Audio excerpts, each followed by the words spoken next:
To Coast, it is Wednesday, January the 12th. I am your host, Jon Cohen, covering the news in our nation this week from sea to shining sea. Well, last week, one of the things which we discussed on the program was the overall impotence of Joe Biden's policies right now. In terms of other impotence which Joe Biden might be experiencing, I will not share my opinion. And because the Democrats have effectively been roadblocked on Build Back Better by Joe Manchin, they are now desperate to shift the blame elsewhere, lest Americans start to look at just how ineffective they are as the party in power. So yesterday, Beavis and Butthead, otherwise known as the president and vice president, decided that they were going to traipse on down to Atlanta, Georgia, and continue their Democratic Party propaganda tour across America. And while in Atlanta, they were going to speak about the evil predations of the Republican Party and the new voter laws recently passed in Georgia, which, according to them, somehow mythically suppress the votes of people of color, despite the fact that there is absolutely zero evidence this new voting act does anything of the sort. And they began with your esteemed Vice President, Kamala Harris, who I just have to say is so bad at her job. And she starts off by basically not even hiding the ball, that we're not only here to talk about voter suppression, we're also here to talk about ending the Senate filibuster. Senate Republicans have exploited arcane rules to block these bills. And let us be clear, the Constitution of the United States gives the Congress the power to pass legislation, and nowhere does the Constitution give a minority the right to unilaterally block legislation. Oh, right. So now the filibuster is magically evil. When the Democrats were the minority party in the Senate, but they loved the filibuster. The filibuster was the best thing since sliced bread because it prevented those evil Republicans from getting what they want. And now that they want to pass something and the Republicans are blocking it, well, and the shoe's on the other foot, well, it's just really, really bad. It's arcane. It's unconstitutional. You know what else is unconstitutional that is not specifically mentioned in the Constitution? Executive order. And yet Joe Biden, in the first 100 days of his presidency, was tossing those out like Viagra pills at a Valentine's Day party. So don't tell me that suddenly the filibuster is evil when you have used it and exploited it for decades. But let's move beyond her speech, because her speech, quite honestly, like all of her speeches, was boring and idiotic. Let's get to the core of what was said yesterday from Captain Extreme himself, Joe Biden. Now, I call him Captain Extreme now because Joe Biden really does live in the land of extremes. If you thought the speech last week commemorating the one-year anniversary of January the 6th was replete with extremism and over-the-top illustrations and comparisons, well, then you haven't seen anything yet. Because Joe Biden proceeds time and time again in this speech in Atlanta to just go completely off the charts in terms of his comparisons of Republicans to, well, I'll just let you listen for yourself. Lines that can last for hours. You've seen it with your own eyes. People get tired. They get hungry. When the Bible teaches us to feed the hungry and give water to the thirsty, the new Georgia law actually makes it illegal. Think of this. I mean, it's 2020. And now 22 going into that election. It makes it illegal to bring your neighbors, your fellow voters, food or water. I just love it how members of the left never talk about religion. Remember, religion is bad. Religion, when it gets in the way of their agenda, is bad. And then, well, here we go. We're going to start quoting scripture. We're going to start throwing out quotes from the Bible. Oh, come on, man. The Bible teaches you gotta feed and provide water to your neighbor. I mean, while they're standing in line to vote, you gotta give them a Salisbury steak and some mashed potatoes with some sweet tea. I mean, come on, man.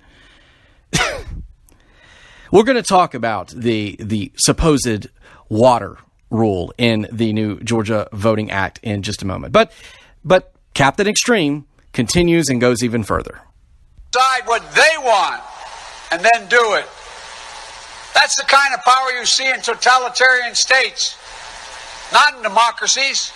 Right. So now we're Cuba. Now we're China. Now we're the former Soviet Union. We're a totalitarian state, guys. Don't you understand? You can't actually go and vote. Okay, let me explain to you what happens in a totalitarian state, Joe Biden, since clearly you are unaware. In a totalitarian state, you have one candidate on the ballot from the party in power, and that's who you vote for.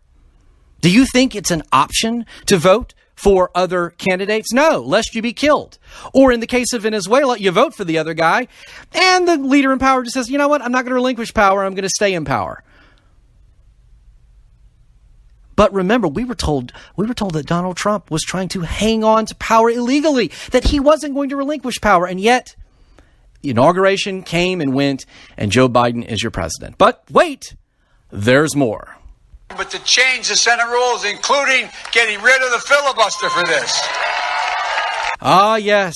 The core of why we're really in Atlanta, Georgia. Let's be honest, this isn't about voting laws. This is about getting rid of something, which Joe Biden has kind of said he was wanted to get rid of all along. Certainly, the far left wing of the party has wanted to get rid of for quite some time, including AOC and Bernie Sanders, which is the Senate filibuster. And time and again, you'll recall in the 2020 election, he was asked by members of the media, Senator Biden at that time, right? If you become president of the United States, will you get rid of the filibuster? Well, we're not really sure yet. Come on, man. I mean, I haven't decided yet. Remember, he rode the fence on this issue. Well, how quickly he is to change his tune when he has become completely impotent in passing any of his policies. And now, of course, it is, let's get rid of the filibuster. But what comes next? What comes next is perhaps the most disgusting aspect of this speech. And I want you to listen closely to what he says about modern day Republicans. So I ask every elected official in America, how do you want to be remembered? At consequential moments in history, they present a choice. Do you want to be on the side of Dr. King or George Wallace? Do you want to be on the side of John Lewis or Bull Connor? Do you want to be on the side of Abraham Lincoln or Jefferson Davis? Oh, okay. This is where we reach the absolute level of ridiculousness upon ridiculousness, which is, if you're a Republican and you voted for this law, well, now you're George Wallace and you're Bull Connor and you're Jefferson Davis. Yes, you are a governor who stood at the doorstep of the University of Alabama trying to prevent integration. You are a corrupt commissioner of law enforcement who fire-hosed people and beat them in the streets. You are the leader of a seditious, belligerent government which broke away from the United States of America. You're all these things, guys, because remember, and this is what we're going to talk about even more later on in the program, and that is, if you in any way, form, or fashion, even for a millisecond, align your thoughts, your ideas, your footsteps with Republicans, then you are evil. You're all these things. You are the embodiment of everything that this country historically has hated. And it doesn't matter that no one in the streets now is being beaten. No one is being fire-hosed. It doesn't matter. If you're a Republican, you're George Wallace, you're Bull Connor, and you're Jeff Davis. So I think it's important now for us to actually look at this Georgia law, because we hear so much from the Democrats about how its goal is to subvert the vote. It is to suppress the vote. Well, let's actually look at what this legislation encompasses. And so I found an article that was written by Jake Horton over at the BBC. The BBC, not Fox, not the Daily Wire, right? Not Breitbart, the BBC, right? And BBC has no dog in this hunt, let's be honest. So this is what Jake Horton writes. He says, Georgia voted for Joe Biden in the 2020 election, the first time the state had chosen a Democratic presidential candidate in more than 25 years. Democrats say the new law aims to restrict voting in future elections, but Republicans who control the state's government say it expands access and increases election security. We've looked at some of the main claims. Claim one by Democrats. Will voting hours be restricted? President Biden has said, what I'm worried about is how un-American this whole initiative is. It's sick. Deciding that you're going to end voting at 5 o'clock when working people are just getting off work. But it's not the case that voting has to finish at 5. The law allows counties to set voting hours anywhere between 7 a.m. and 7 p.m., as was the case previously. So right there, the whole idea that the polls are going to close at 5, debunked. Will there be fewer drop boxes? We have heard again and again in this speech, we heard how many fewer drop boxes there will be. Well, let's look at that. Jake Horton writes, drop boxes allow voters to submit their ballots early into locked containers rather than relying on sending them in via post or standing in long lines on Election Day. Democrats say the new law reduces the number of these boxes, making it harder to vote. There will be fewer in forthcoming elections, but this needs to be put in context. Prior to the 2020 election, drop boxes were not used in Georgia. They were brought in as part of the emergency COVID action. And that is something that conservatives have been saying time and again, that many of the measures which were utilized in the last election were emergency measures. They were never utilized before. And now Democrats are acting as if, well, this has been going on for decades. No, it is not. Drop boxes were never part of the election process in Georgia until 2020 due to COVID. Our people banned from giving water to voters. So, of course, Joe Biden went on this tangent, like a preacher of old, that the Bible talks about feeding and giving water to your neighbor, and that they were going to subvert and make that illegal and make people starve to death while waiting in line and die of dehydration. Okay. This is what Jake Horton writes. There's been criticism of a provision which bans some people from handing out food or water to voters within a certain distance of polling sites. It's true that the rules on this have been tightened. Republicans say the move limits potential interference before people cast their ballots. And they are 100% correct. I have stood in lines waiting to vote and seen people approach voters with water bottles and whisper in their ear about who they're voting for. There is a reason why this is being done. It's not to make people suffer so that they won't go and vote. It's not to make people pass out from dehydration. It's to prevent tampering with voters before they go in to cast their ballots. In previous elections, he writes, voting rights groups have often given out supplies to people standing in long lines at voting locations, which is a feature in U.S. elections. Right. This is what they do. Here's a bottle of water. Please vote for me.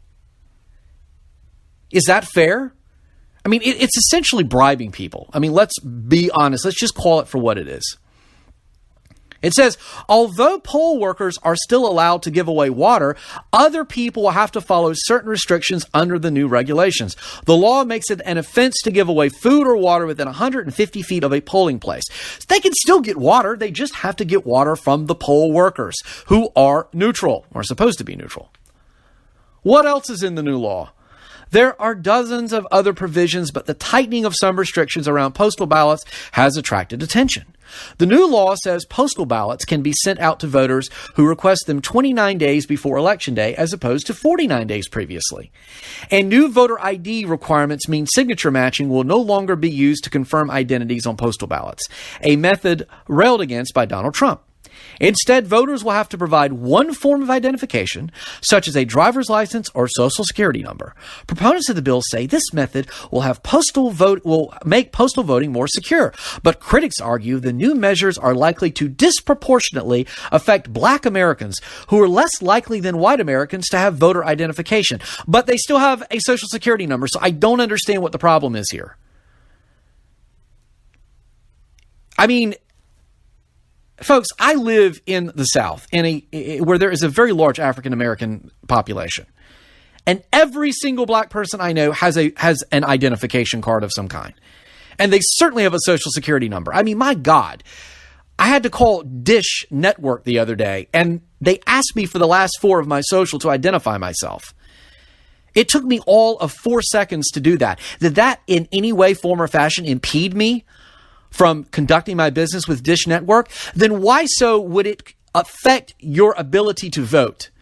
Yeah, giving out the last 4 of your social, man, that's just so hard. So difficult. Where is the supposed racist policy that specifically targets people of color in this bill? Seriously, where is it?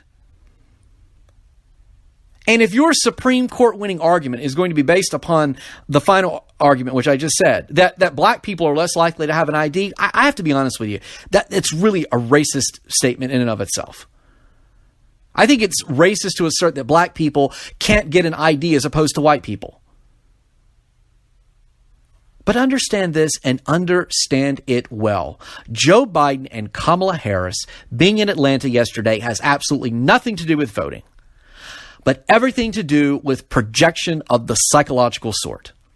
What am I talking about? I'm talking about the fact that Joe Biden's approval numbers are sitting in the low 40s and Kamala Harris is in the high 20s. And at this point, they couldn't get jaywalking laws in D.C. changed given their ineptness at the job. So what do they do instead? They go down to Atlanta and they promulgate this nonsense. Better to stoke the flames of dissent than accept failure. Better to rile up the masses than watch reruns of Father Knows Best because you literally can't get anything done in Washington. And if this was really about effectuating change and passing meaningful legislation regarding voter rights, then why are Democrats doing so? I, of course, am talking about revising the electoral count of 1887, which is, if you've ever read it, somewhat vague in its language regarding whether or not the Congress, specifically the vice president, as president of the Senate, could potentially reject the outcome of an election. And if such an act is even binding upon future Congresses. It's a very ambivalent law. And so several Republicans, including Mitch McConnell, said they would explore the idea of revising it. But Democrats outright shut the door on such an idea. We're not interested in looking at the revising the Electoral Counting Act of 1887, said Kamala Harris. This is what she had to say. And why? Seriously, why? Solution to the problem at hand, which is that right now in the United States of America, we need federal laws that guarantee the freedom and right of every American to have access to the ballot, to be able to vote. Now, you might be thinking to yourself, given what took place on January the 6th, wouldn't Democrats want such a revision to ensure that no future VP or Congress could reject the election results? And of course, the rational answer would be yes, but Democrats are not operating within the realm of rationality. This isn't about free and fair elections. This is about federal top-down control. This is about perpetuity. Democrats care only of one thing, staying in power for as long as they can. Rules be damned. And as long as people like Donald Trump can come in and wreck their system, they will cling onto the idea that elections must be federalized to maintain democratic top-down control, while hiding behind the charade that until it's done, Republicans are engaging in voter suppression. And as we saw with the theatrical debauch that was the January 6th commemoration featuring the cast from Hamilton, I mean, give me a break. We will continue to see the castigation and finger-pointing of the Democratic Party at conservatives because accountability is an absent trait of such a forlorn group of people. And this castigation is, of course, continuing with the greatest bugaboo of all for Democrats, Donald Trump, which we'll talk about later on. But first, I need to ask you a question. Are you tired of establishment media only providing you one side of the story? Ready for a fresh new perspective with hard-hitting facts and truth, spliced with humor and sarcastic wit through a conservative lens? Then you have come to the right place. Coast to Coast, the Conservative Podcast, is available on all major podcast apps, including Apple Podcasts, Spotify, Amazon Music, and iHeartRadio. You can also check us out online at Coast to Coast, that's COAST, the number 2, COAST.buzzsprout.com. Please subscribe today. Well, I am convinced at this point that we should create bobblehead dolls of Anthony Fauci, Rochelle Walensky, and all of our venerated public health overlords, as a reminder that as their head bobbles from side to side, so too does their COVID policy vacillate from one idea to the next every 3.5 seconds. So, as you may recall, the CDC came out with a quarantine policy regarding Omicron, which stated you should isolate for 5 days, and after 5 days, you could come out of quarantine. But then it said you still need to wear a mask and act like you're infectious for 10 days, and everybody was in an uproar.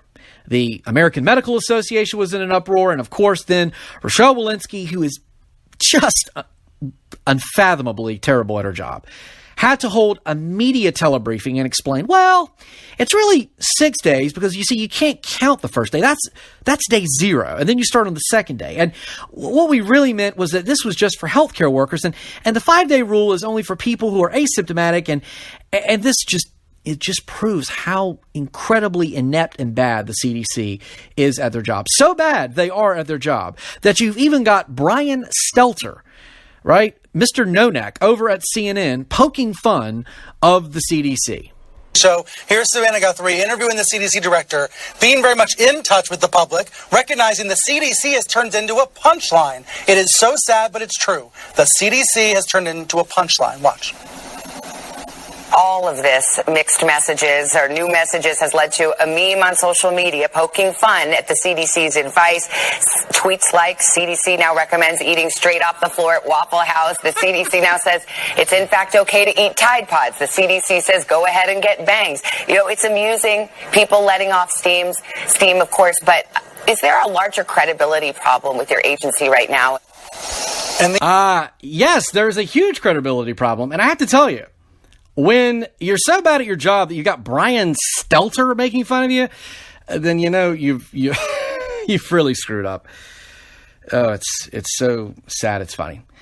Meanwhile, you have the CDC just, botching everything they do, and you've got the Chicago Teachers Union, which, where do we begin with the Chicago Teachers Union? They have refused to work since last week. Now, they're finally going back today, and the reason that they haven't gone back before today is because Democrats have balls the size of BBs rolling around in a boxcar. And they just wouldn't force them back. And Lori Lightfoot gets all angry the other day on Meet the Press, saying, oh, this is an illegal strike. Well, you know what? If it was so illegal, then why didn't you take away their pay? Why didn't you fire them? Well, they finally decided to go back. But yet the kids have once again been subjected to another week out of the classroom. And Democrats have just created this crap, and now they're having to wallow in it. Much to the chagrin of parents, who, by the way, will remember this when they take to the polls in November. Speaking of wallowing in it, remember last week how we reported that the inestimable Alexandria Ocasio-Cortez D party girl came down to Florida and was just living it up? She was climbing onto stage at drag parties without a mask and then seen dining out with her boyfriend without a mask while her district is basically COVID Leavenworth. Well, guess who got Omicron this week? Yep, you guessed it. And herein lies the problem with all of this. Omicron cannot be stopped. No way, no how. Not with masks, not with vaccines, and not with social distancing. Now, as I've said before, I'm a huge proponent of vaccines. And many of the people hospitalized right now are unvaccinated. So do not mistake what I'm saying as being anti-vax. But we know an immutable truth right now, as evidenced by AOC. You can get Omicron even when you're vaccinated. So that brings us to an all-important question. Why is the Biden administration still trying to impose vaccine mandates for companies over 100 employees?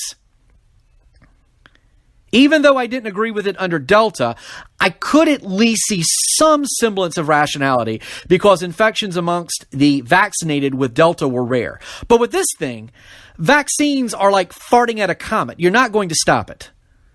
Well, on Friday, the Supreme Court was tasked with tackling the same merits on the question. And as you can imagine, it was the classic divide in the court between the conservative wing and the liberal wing. Now, it should come as surprise to no one that Sonia Sotomayor is basically a Democratic activist on the court.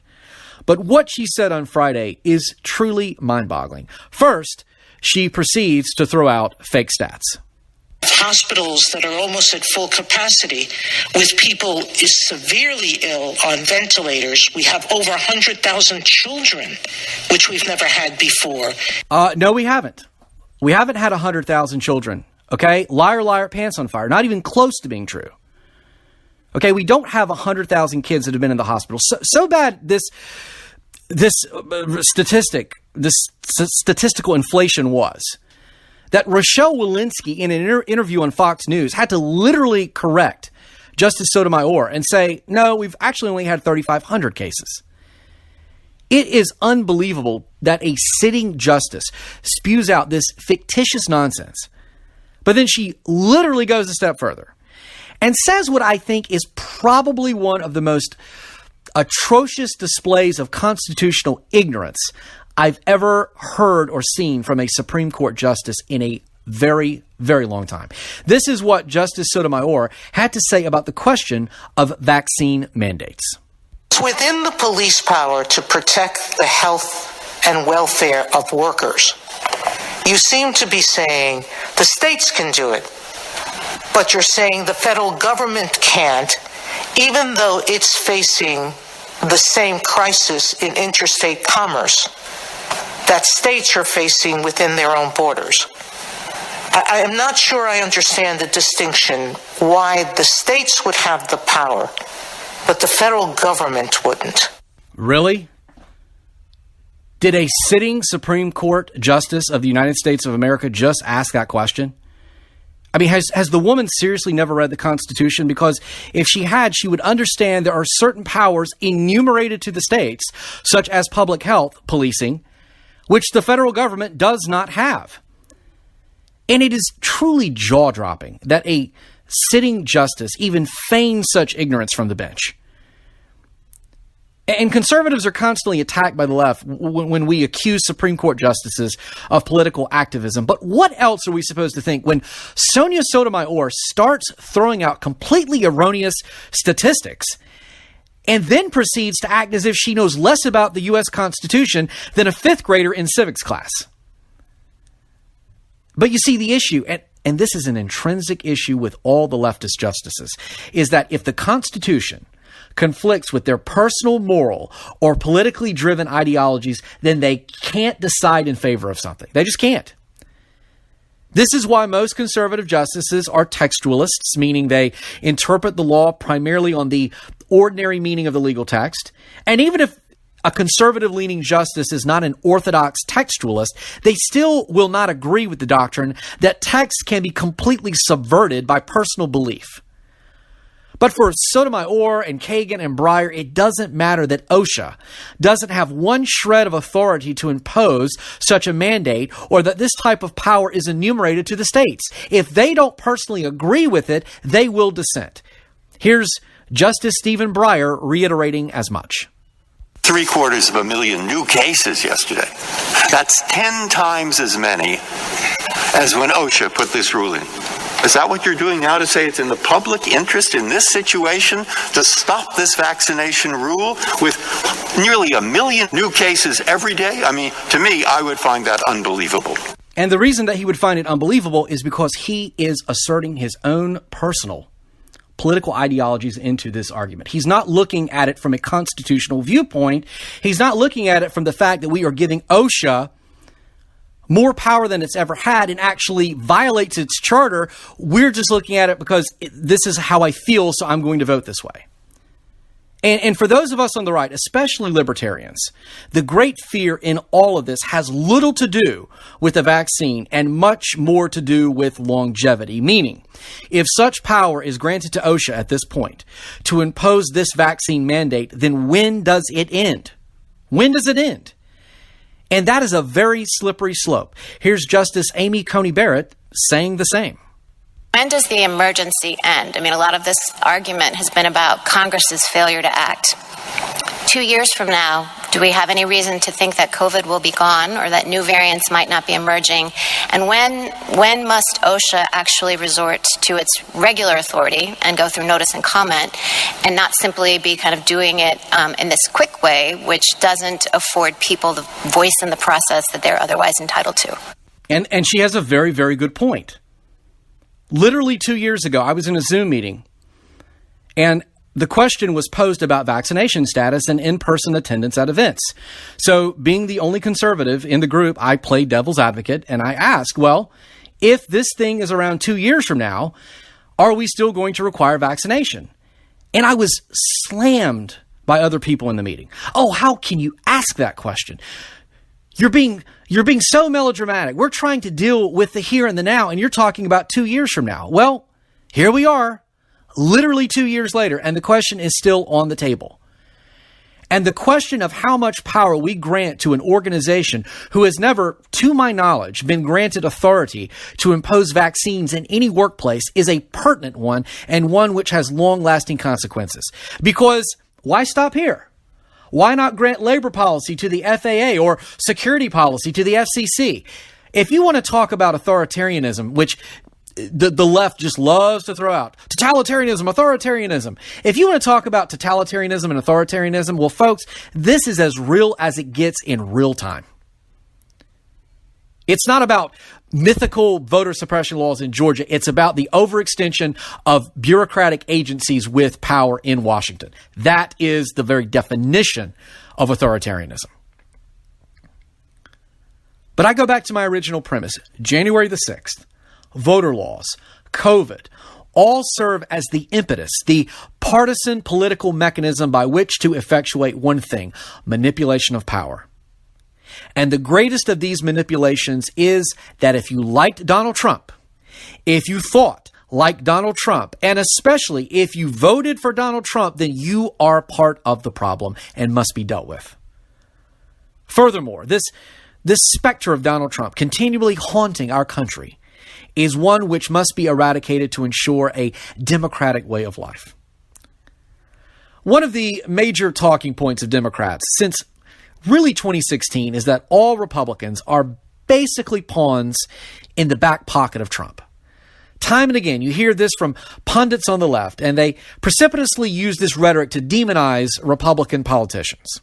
Case in point, this past Sunday on Meet the Press, Chuck Todd, the host with the worst haircut on television, decided to deride Ted Cruz with a montage of clips displaying Cruz's capitulation to Donald Trump. Just listen. We are approaching a solemn anniversary this week, and it is an anniversary of a violent terrorist attack on the Capitol. The way I phrased things yesterday, it was sloppy and it was frankly dumb. This is not the first time we have seen Ted Cruz say something harsh and then walk back. Here is a highlight reel.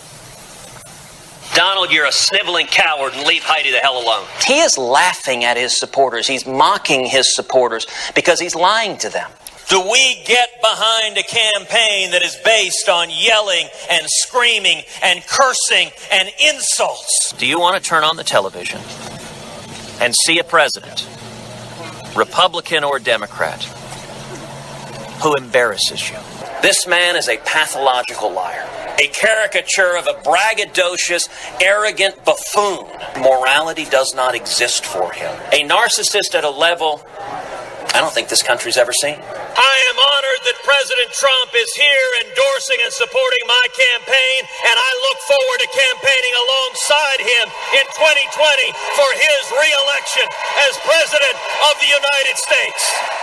Sarah, yes. The opportunity for Meet the Press to bash a member of the Republican Party never ends. So, of course, the whole idea here is that Ted Cruz is now the bosom buddy. He is in the back pocket of Donald Trump by capitulating on all of these moments when he was running against Trump and he said he hated Trump and Trump was a buffoon and he was an embarrassment. And now, of course, he wants his endorsement. Well, you see, the interesting thing about this is that there is certain clips that were conveniently omitted from Meet the Press's clearly unbiased approach to covering our nation's news regarding Ted Cruz and Donald Trump. But this is the narrative time and time again. We only get one half. Well, here at Coast to Coast, we're going to give you the other half because in addition to Ted Cruz perhaps capitulating on some of the things he said about Donald Trump, I also recall this happening from Joe Biden. He's a good guy, but you want to run, you say you know Louisiana, you know Georgia, you want to run with the top of the ticket of defining the Democratic Party as a socialist? Now, he's not a bad guy. Bernie's a great guy, but it's his self-definition. So the question is, who can help us win back the Senate most? Who's going to be able to do that? And I think people who in fact, look, just ask yourself whether or not he's being invited. These frontline states, are they inviting him in to speak? Are they inviting him to go? And he's a good guy. But he talks about me having baggage. You walk in. Would you reckon? I know you know the South. You're going to walk into any of those states we have to win, like Florida and other places, that we're going to win in Georgia and North Carolina, and say, by the way, my president describes himself as a democratic socialist. What do you? Really? Really? You know, isn't it interesting that you never hear clips like that on Meet the Press?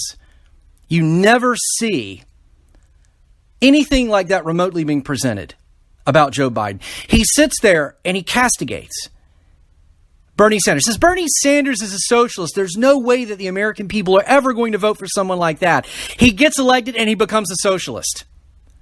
But Ted Cruz is going to be the target of their derision because he capitulated on Donald Trump and Joe Biden didn't capitulate on Bernie Sanders. He's got Bernie Sanders writing articles for him, talking about how great of a guy he is, how he's embraced how Biden has embraced Bernie Sanders' agenda. Come on.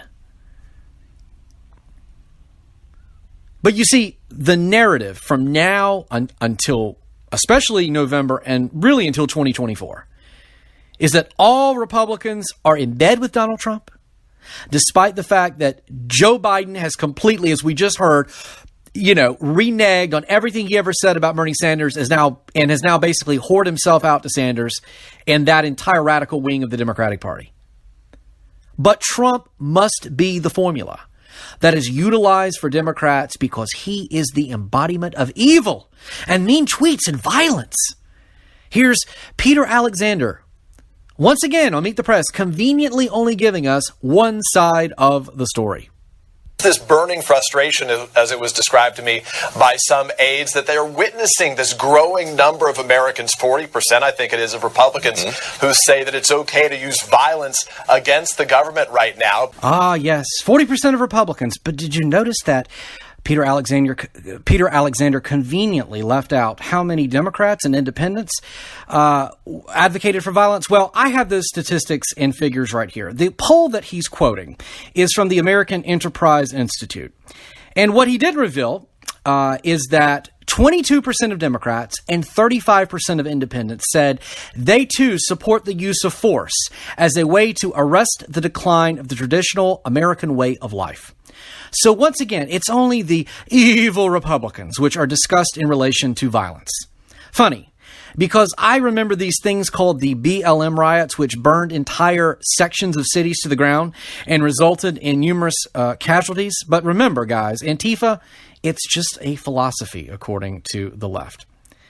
Perhaps, however, the most incredible aspect of examining this obsession over Trump amongst the left is also examining the Republicans who are coming out of the woodwork and riding this wave of anti-Trumpism while Democrats are in power to assert themselves onto the political stage. Case in point, Adam Kinzinger. Now, it should come as no surprise that there are Republicans who disagree with Trump, that clandestinely wish to supplant his potential candidacy in 2024. But perhaps none have been as overt and vociferous in this as Adam Kinzinger. And quite honestly, it's humorous to watch, especially when he uses Meet the Press and Chuck Todd as his platform. Just listen to Adam Kinzinger's interview on Meet the Press this past Sunday.